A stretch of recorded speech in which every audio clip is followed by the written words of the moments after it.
Todo comenzó con un golpe suave en la puerta de mi apartamento un martes por la tarde. Ahí estaba Emiliano con ojeras marcadas y una mochila colgada al hombro. No pidió ayuda. Nunca lo hacía. Solo dijo: «¿Puedo pasarle?» Preparé un té y esperé. Tras unos minutos de silencio, confesó que le habían recortado las horas de trabajo otra vez, que el contrato de su departamento estaba por vencer y que no sabía qué hacer. No lo dudé. «Quédate con la casa», le dije. «Necesitas espacio y yo ya no ocupo tanto». Al principio se resistió por cortesía o por orgullo, no estoy segura. Pero veía el cansancio en sus hombros. Le recordé que era la casa donde creció, que su padre habría hecho lo mismo. «No es caridad», insistí. «Es familia». Las llaves aún estaban calientes en mi mano cuando las tomó. «Solo hasta que me ponga de pie», prometió.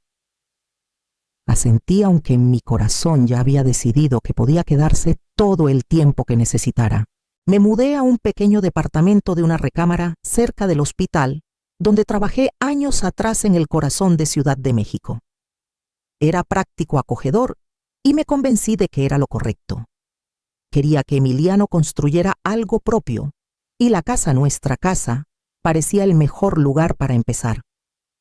Meses después me llamó para decirme que había conocido a alguien.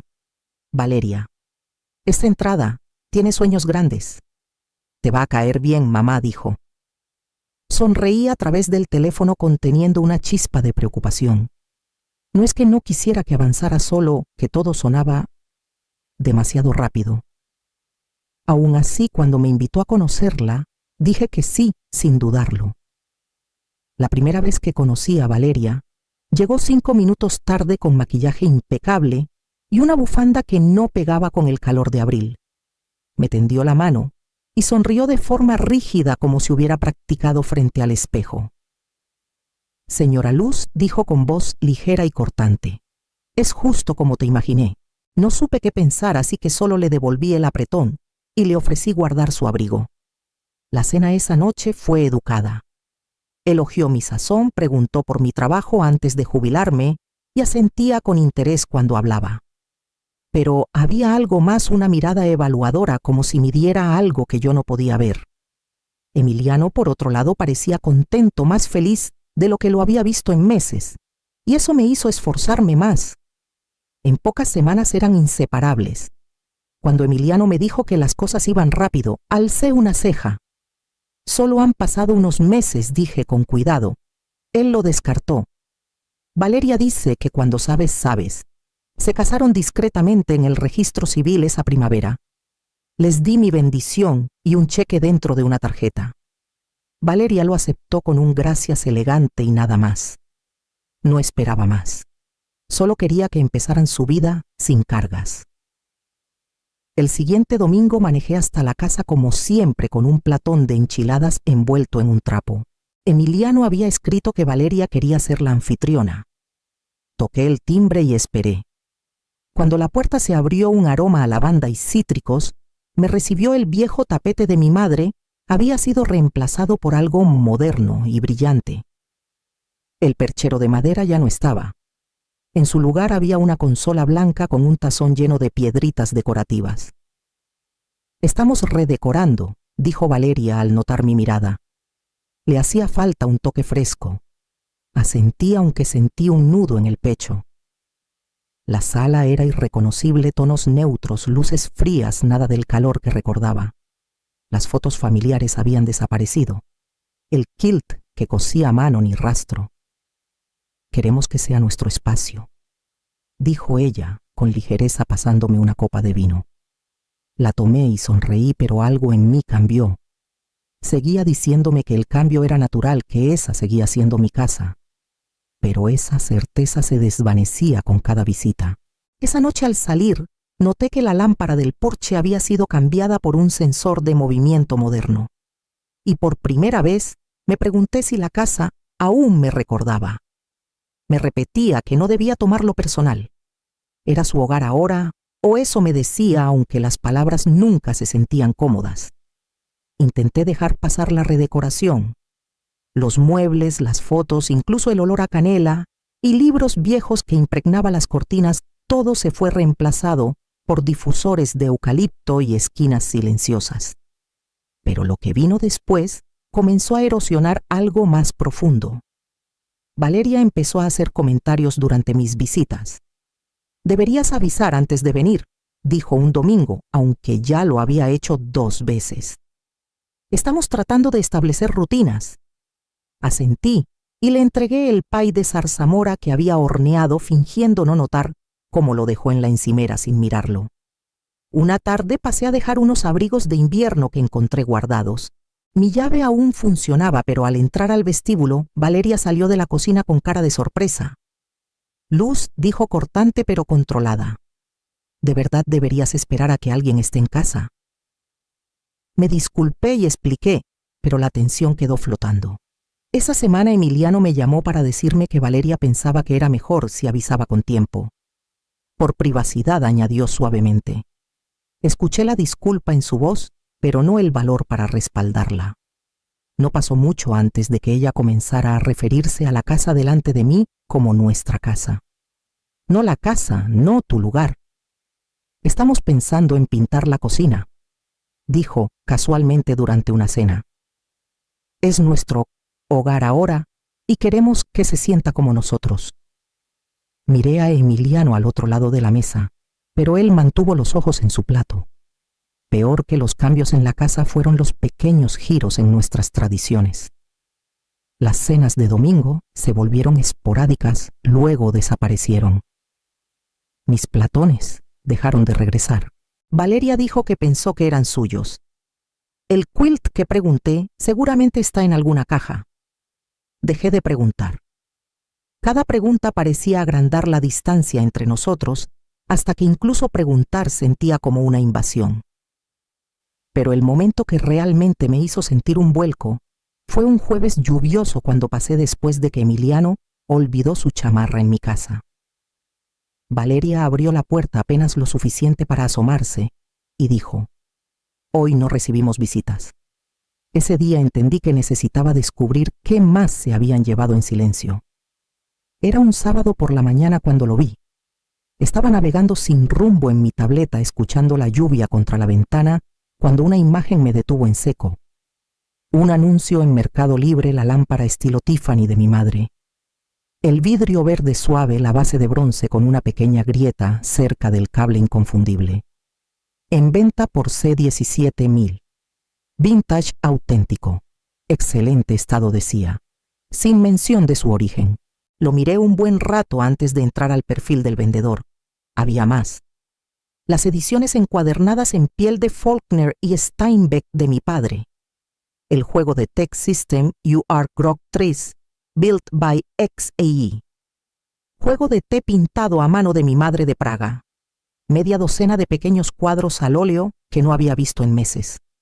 Todo descrito en un lenguaje perfecto y desapegado. Todo familiar. Todo en venta. Conduje hasta la casa sin avisar.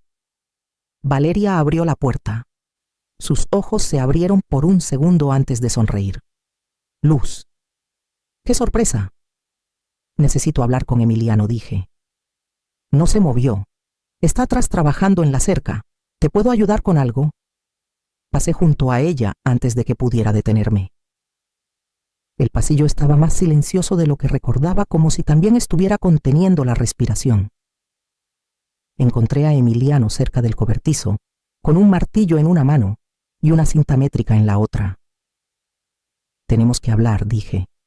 Levantó la vista sorprendido. «Ahora sí, ahora». Nos sentamos en los escalones del porche. Le mostré mi tableta con los anuncios. No habló de inmediato. «No sabía que los estaba vendiendo», dijo finalmente con voz baja. «Pensé que los había guardado». «Está vendiendo a nuestra familia», dije. Se frotó la cara con ambas manos. Ella asumió que la casa era mía, que la heredé. Nunca la corregí. Las palabras cayeron como un peso entre nosotros. ¿Por qué?, pregunté tratando de mantener la voz firme. Porque estaba quebrado, sin trabajo. Y ella, le gustaba pensar que tenía algo sólido. No quería ahuyentarla. Entonces dejaste que creyera que era su casa para desmantelarla pedazo por pedazo. Pensé que podría arreglarlo después. El después nunca llegó, Emiliano.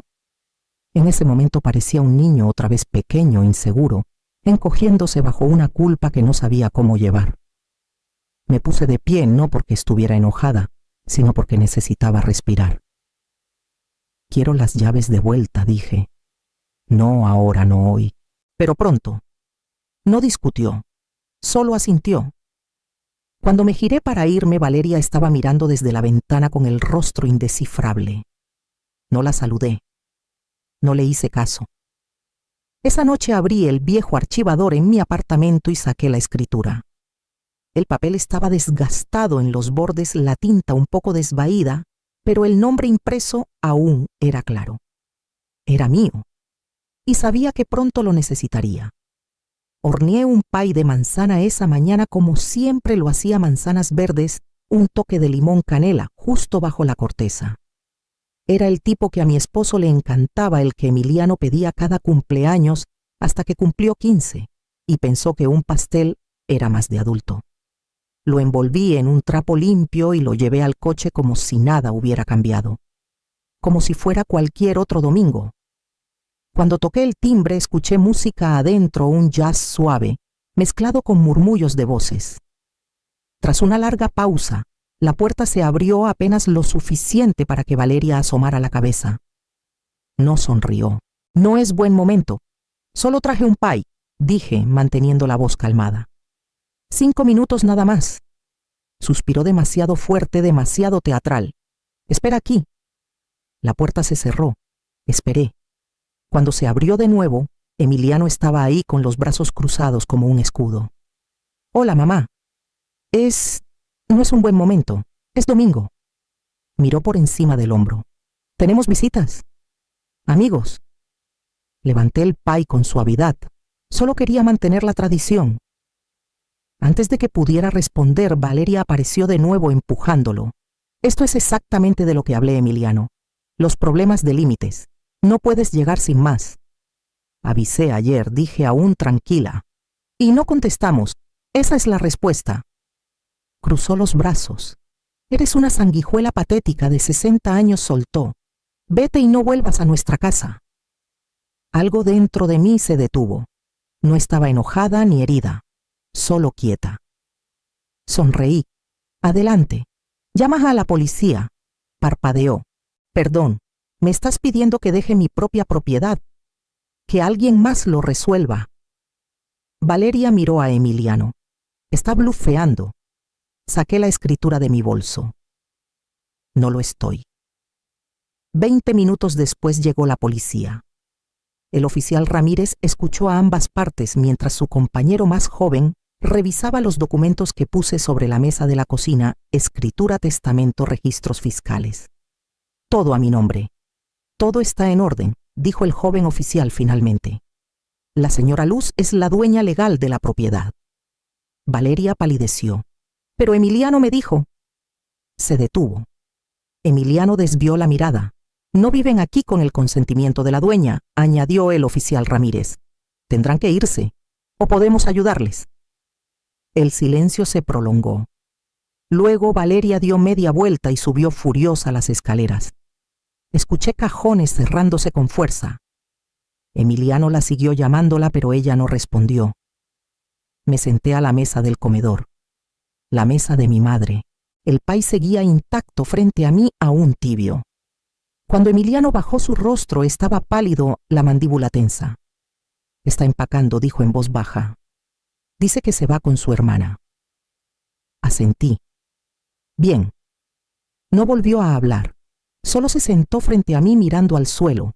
Permanecimos así un buen rato, hasta que el portazo de la puerta principal rompió el silencio. Esa noche, después de que Valeria se fue a la casa, estaba silenciosa, de una manera que no había sentido en años. No pacífica, solo vacía. Emiliano estaba junto a la ventana con los brazos cruzados, los ojos fijos en nada. Yo estaba sentada en el borde del sofá, con las manos aún cruzadas en el regazo. Dice que la humillé, dijo en voz baja. No respondí. Seguía pensando que si aguantaba lo suficiente podría ganármelo. La casa, la imagen, el tipo de vida que me hacía parecer que lo tenía todo resuelto. Lo miré. No tenías que ganarte nada, Emiliano, no de mí. Me miró entonces y la máscara se rompió. Estaba tan cansado de sentirme atrás. Todos los demás tenían algo que mostrar por su vida. Y cuando llegó Valeria, ella creía que yo era alguien que lo tenía todo bajo control. Quería que eso fuera verdad. Y por eso mentiste. No quería que todo se saliera de control. Al principio era inofensivo. Luego empezó a hablar de renovaciones y la gente me felicitaba. Y yo. Se detuvo presionando una mano contra su frente. Ya estaba hundido. Era más fácil seguirle la corriente que admitir la verdad. Asentí lentamente, hasta que la verdad llegó a la puerta con un pay en las manos. Soltó una risa pequeña y rota. Me puse de pie. Tienes que decidir si vas a construir tu vida fingiendo o sobre algo real. Emiliano no dijo nada más. Solo asintió y lo dejé solo en la cocina. Subí las escaleras caminando de cuarto en cuarto. Tanto se había ido. La lámpara, los libros, los pequeños cuadros del pasillo de mi madre, todo desaparecido. Pero los cimientos de la casa seguían siendo nuestros. El arco de la puerta donde colgábamos serpentinas de cumpleaños. La marca en el pasamanos por el patín de Emiliano. El crujido en el piso fuera del dormitorio donde solía caminar de puntillas para no despertar a un niño enfermo. Me acurruqué en la cama de visitas aún vestida. La casa parecía exhalar después de haber contenido el aliento por mucho tiempo. Por la mañana él seguía ahí y tenía algo que decir. Ya estaba en la mesa de la cocina cuando bajé con una taza de café intacta frente a él y un cuaderno lleno de garabatos. Hice una lista, dijo sin levantar la vista, de las cosas que dejé ir sin darme cuenta. Me senté frente a él esperando. Mis amigos, mi trabajo en el estudio, las cenas contigo, hasta correr. Ella no prohibía nada, solo me hacía sentir que esas cosas eran infantiles, egoístas, no lo que hace un hombre enfocado en su futuro. Giró el cuaderno para que lo viera, página tras página, todo en su letra apretada y inclinada. Cada línea dolía al leerla. Revisaba mi ubicación, no de forma cariñosa. Era más como: ¿por qué estabas a 5 calles del trabajo? Una vez me reuní con Mateo para un café y no le dije porque sabía que reaccionaría. Llegó 10 minutos después y armó un escándalo. Perdí un proyecto por eso. Puse mi mano suavemente sobre la suya. Se tensó, luego se relajó. No siempre fue así. Al principio me hacía sentir visto, como si no fuera un fracasado viviendo de la bondad de su madre. No lo eras, dije.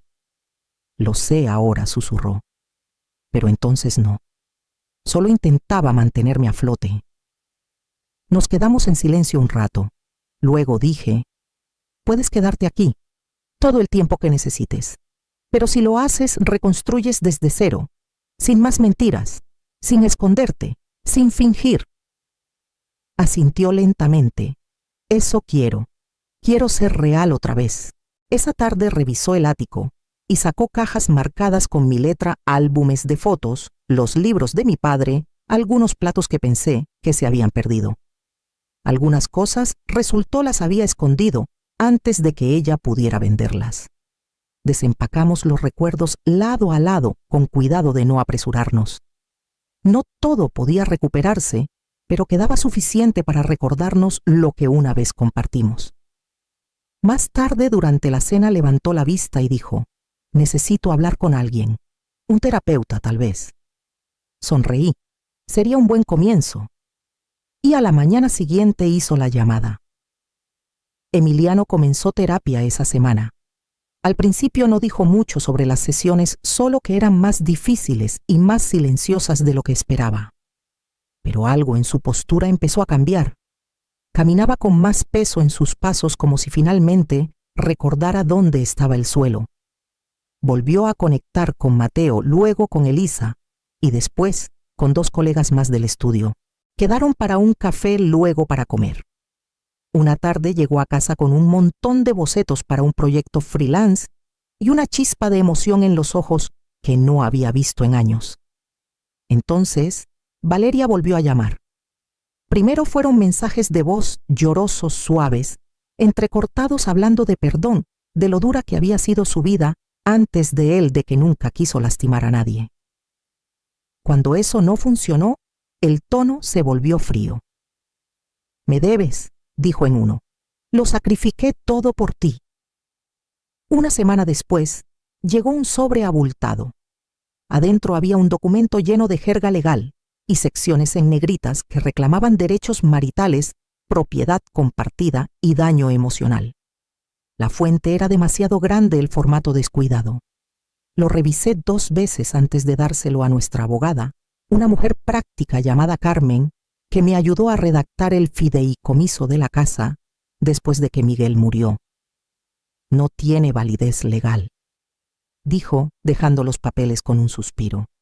Ella lo escribió sola. «Nada de esto procede. Juntos preparamos una notificación de desalojo formal. Emiliano insistió en entregarla en persona. Le ofrecí acompañarlo, pero dijo que no necesitaba hacerlo solo.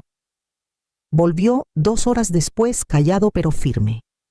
Gritó, dijo simplemente. Luego lloró. Y después intentó que me quedara. «¿Y no lo hiciste?», pregunté. Negó con la cabeza.